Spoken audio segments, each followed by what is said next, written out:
மசோதா தாக்கல் செய்யப்பட்டிருக்கிற இந்திய நாட்டினுடைய உள்துறை அமைச்சர் ஒரு சட்டத்தை தாக்கல் பண்ணியிருக்கிறார். அந்த சட்ட திருத்தம் 130வது சட்ட திருத்தம் இந்திய திருநாட்டில். அதில் 3 சட்டங்களை சொல்லுகிறார்கள். அதுல முதலாவதாக பார்ப்பது என்னன்னா, கொடும் குற்றங்கள் செய்தால் சீரியஸ் கிரிமினல் அஃபென்சஸ் அப்படின்னு சொல்றார்.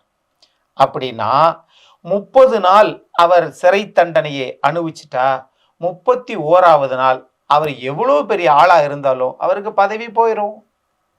நான் ஒன்றை கேட்கிறேன், நாடாளுமன்ற உறுப்பினர் சட்டமன்ற உறுப்பினருக்கு ஏற்கனவே மக்கள் பிரதிநிதித்துவ சட்டம் ஒன்று இருக்கிறது சொல்லியாச்சு.